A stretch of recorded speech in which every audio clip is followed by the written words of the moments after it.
Merci de nous suivre sur notre chaîne YouTube Science au rendez-vous. Aujourd'hui, nous voulons partager avec vous sur la leçon Mélange et corps pur, sur la séquence intitulée Composition de l'air. Nous allons voir cette partie, Composition de l'air, et en donnant dans la première partie où on avait donné la définition d'un mélange, on avait donné aussi des exemples de mélange. Et là-bas, on a rappelé tout simplement qu'un mélange peut être en phase liquide, peut être en phase solide ou bien en phase gazeuse. Et un mélange en phase gazeuse, l'exemple qu'on peut avoir, on peut avoir l'air. L'air, c'est un mélange. Autrement dit, il est constitué de plusieurs constituants. Maintenant, ici, dans cette leçon, nous allons voir d'une manière précise quels sont les constituants de l'air. Donc, pour comprendre les constituants de l'air, il faut suivre notre vidéo jusqu'à la fin. Et vous allez comprendre. Dans un premier temps, nous allons voir les constituants de l'air d'une manière majoritaire, l'analyse qualitative de l'air. On va voir d'une manière globale quels sont les constituants majoritaires de l'air. Des expériences ont montré que les constituants majoritaires de l'air sont deux. Il y a le diazote, il y a le dioxygène. Et on va voir combien de pourcents occupe le diazote et combien de pourcents aussi occupe le dioxygène. On peut dire tout simplement majoritairement,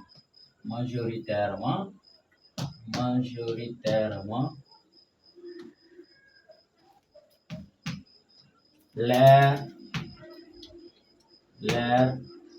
est composé, majoritairement l'air est composé de 80% de diazote, Et diazote, pour rappel, c'est un gaz. Donc diazote. Et ici, le symbole, c'est N2. Et de 20% de dioxygène. 20% de dioxygène.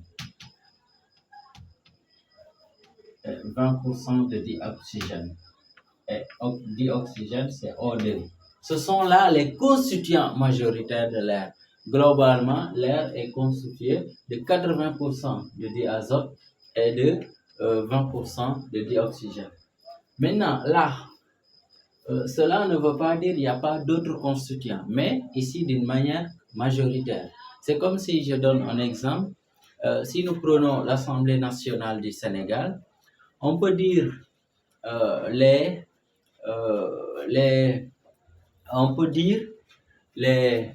l'Assemblée nationale du Sénégal, nous avons deux grandes coalitions qui sont majoritaires, qui sont Benno Bokk Yakaar et Yewwi Askan Wi. Ça ne veut pas dire qu'il n'y en a pas d'autres coalitions, mais les coalitions majoritaires, ce sont ces deux-là, Benno Bokk Yakaar et Yewwi Askan Wi. C'est un exemple, c'est en fait dans ce même cadre que vous allez comprendre l'analyse qualitative de l'air, c'est-à-dire d'une manière majoritaire. Ok?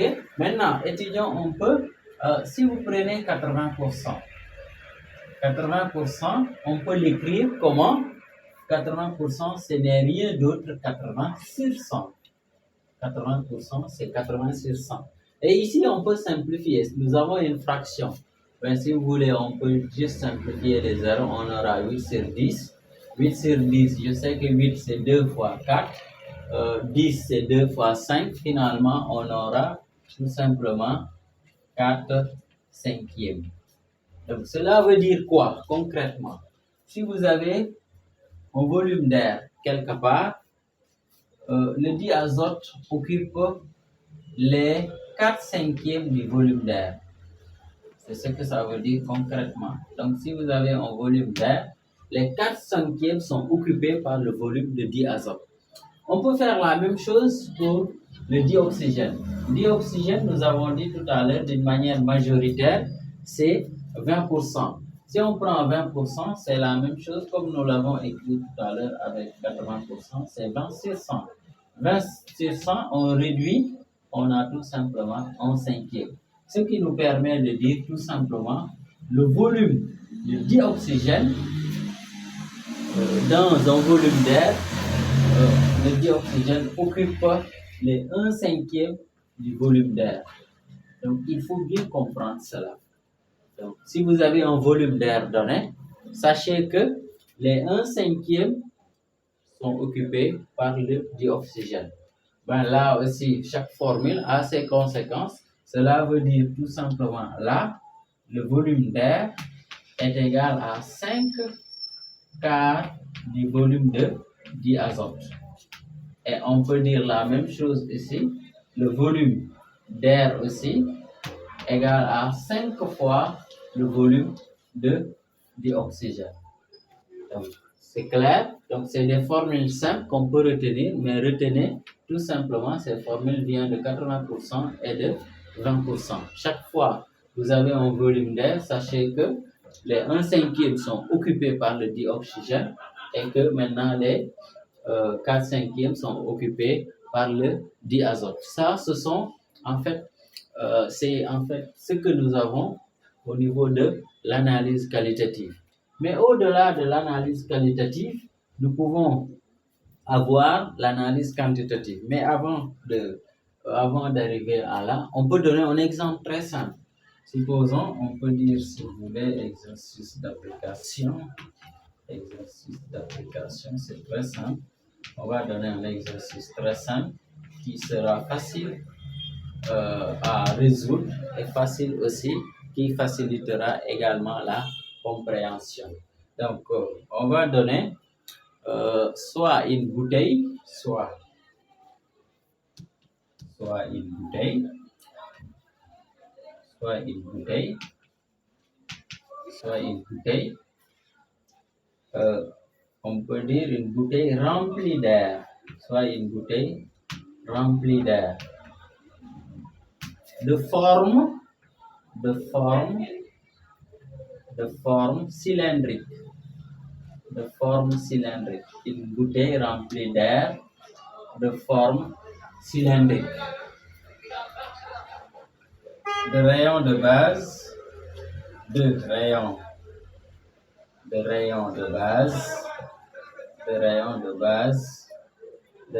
base, R égale à 5 cm. De rayon de base 5 cm et de hauteur 4. Et de hauteur 4 et de hauteur H. Hauteur, on peut nommer ça H, 4 cm. C'est un exemple très simple. Ok? Donc cette bouteille-là, ça peut être une bouteille de parfum par exemple, etc. Mais ce qui est essentiel ici, la bouteille est remplie d'air. Maintenant, la première question, quel est le volume d'air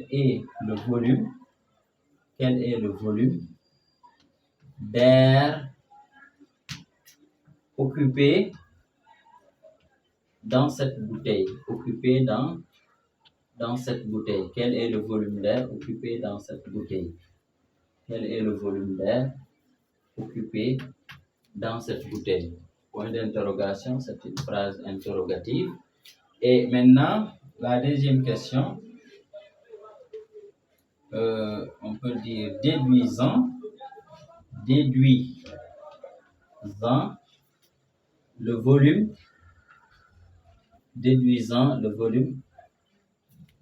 de dioxygène. On va prendre juste le dioxygène. On pouvait même ajouter d'autres questions. Déduisant le volume de dioxygène dans cette bouteille. Ok, dans cette bouteille. Ok, allons-y, on va essayer de résoudre ça. Très simple. Donc, regardez bien l'énoncé.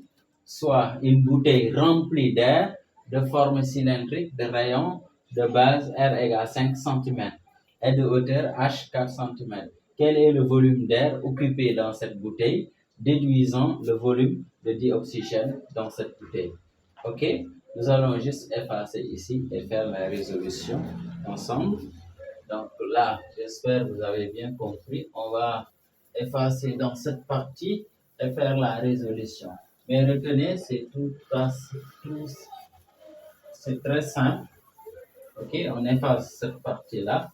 Donc, on va laisser en attendant l'exercice d'application. Ça vous permettra au moins chaque fois de revenir, de relire l'énoncé et de pouvoir résoudre sans difficulté majeure.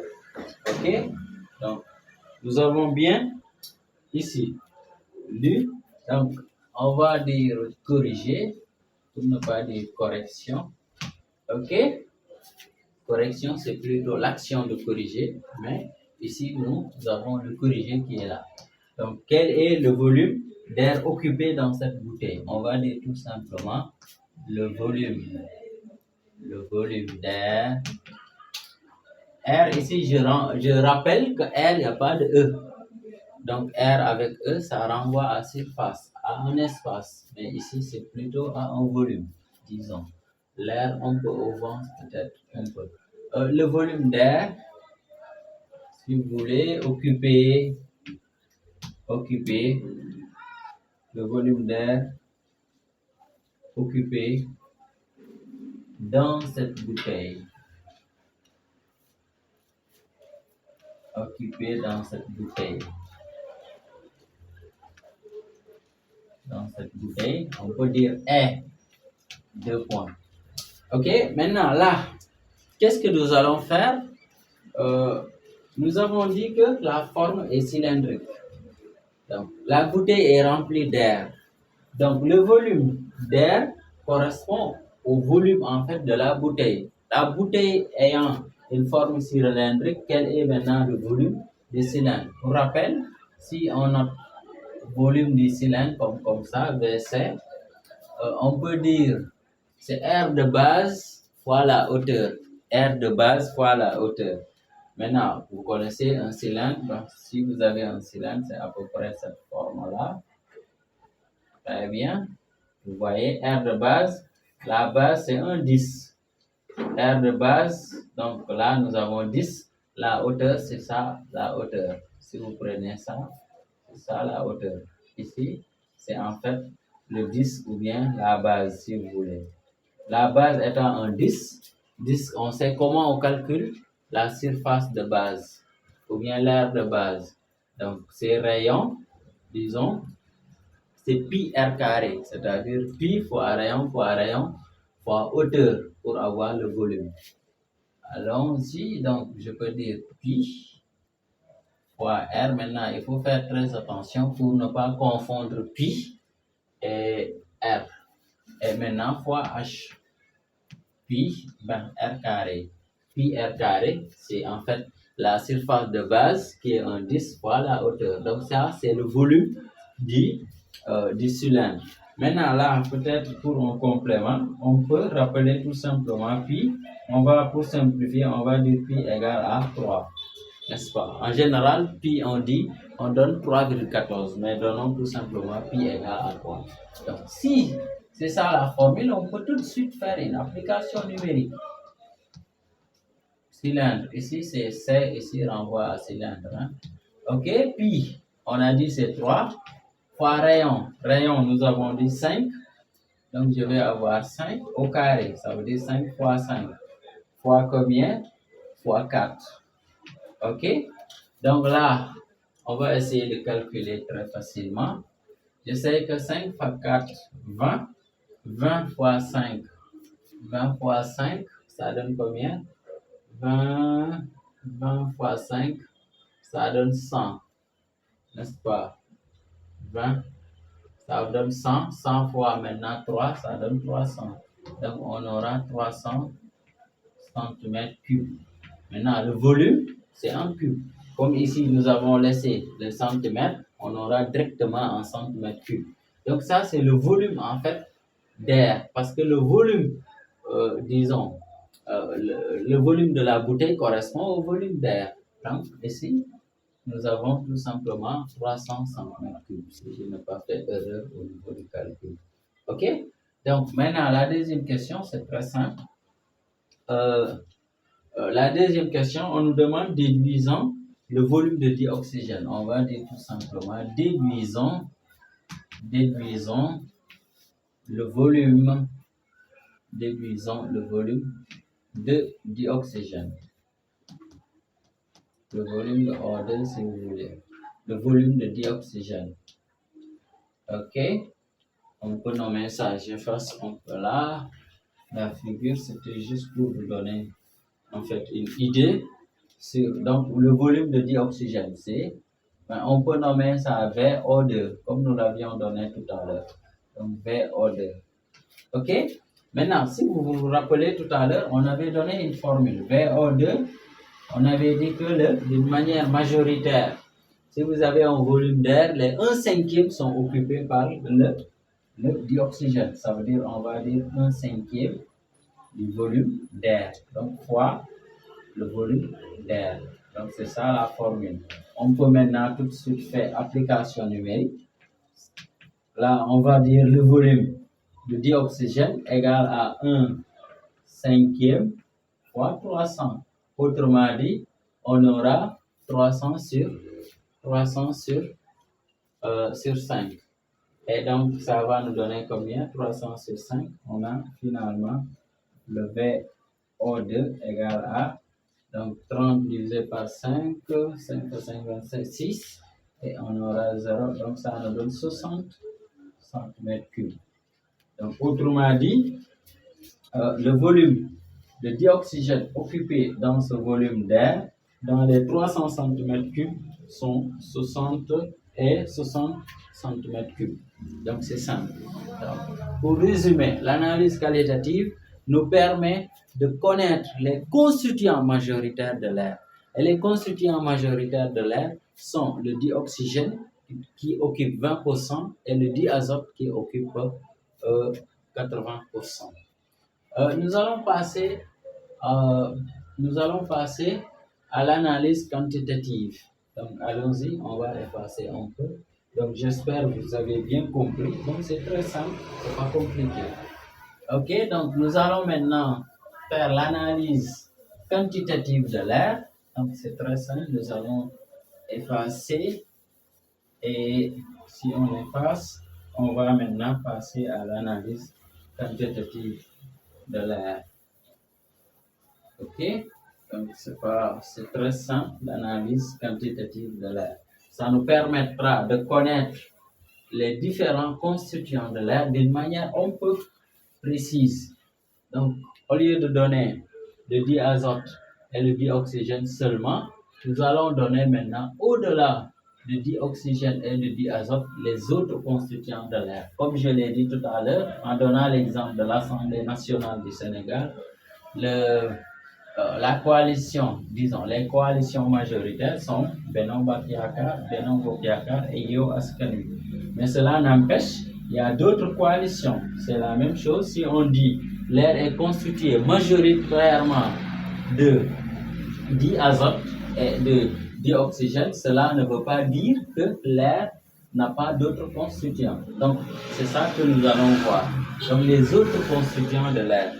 On peut tout ça un peu plus propre. OK, on fait comme ça. Donc, vous allez comprendre, c'est très simple. Donc, les constituants. Et c'est ça qu'on va appeler l'analyse on l'appelle ça l'analyse quantitative. L'analyse quantitative de l'air. OK? Maintenant, des expériences ont montré que l'air est constitué de plusieurs constituants. Et évidemment, comme nous l'avons dit tout à l'heure, nous avons le diazote qui occupe la bonne partie, mais ici, on va donner d'une manière un peu plus exacte les constituants de l'air. En fait, pour le diazote, il occupe 78,09% de diazote. Donc ça, c'est l'analyse quantitative, c'est-à-dire d'une manière un peu plus précise, 78,09%. Et nous avons 20,94% sont occupés par le dioxygène. Dioxygène. Ben là, si vous voulez, on peut mettre tout simplement O2, ici N2. OK? Maintenant, nous avons aussi d'autres constituants qui sont différents de ce que nous avons donné tout à l'heure. Donc, on a 0,93% sont occupés par ce qu'on appelle un gaz, qui est un gaz rare, qu'on appelle argon. Et nous avons 0,03% qui est occupé par le dioxyde de carbone. Dioxyde de carbone. Dioxyde de carbone. OK, donc dioxyde de carbone, c'est le CO2. Bon, argon, c'est AR, si vous voulez, en termes de... OK, maintenant, nous avons 0,01% qui est occupé maintenant par les autres gaz rares. Donc, les autres gaz rares, nous avons hélium, nous avons krypton, il y a un P, nous avons krypton, nous avons aussi dans l'air le dihydrogène, peut-être souvent on ne le dit pas, dans l'air il y a aussi le dihydrogène, donc il y a hélium, krypton, dihydrogène. Il y a d'autres gaz aussi qu'on peut trouver, surtout les gaz rares. Donc retenez d'une manière claire et précise, ce sont là les constituants de l'air. Donc ici nous avons 78,09% de diazote et 20,94% de dioxygène, 0,93% de argon, 0,03% de dioxyde de carbone et 0,01% maintenant de hélium, krypton, dihydrogène. Il y a d'autres gaz aussi qu'on peut retrouver. Bref, c'était ça que nous voulions partager avec vous. Mais pour résumer, l'air est constitué d'une manière majoritaire de deux gaz, le dioxygène qui occupe 20% et le diazote qui occupe 80%. Mais d'une manière précise, nous avons en fait les constituants de l'air. Donc, l'air, c'est bien un mélange qui est homogène, un mélange gazeux homogène. Et c'était ça qu'on voulait partager avec vous. Merci et n'oubliez surtout pas de liker la vidéo, la partager et surtout de vous abonner à notre chaîne YouTube. Merci.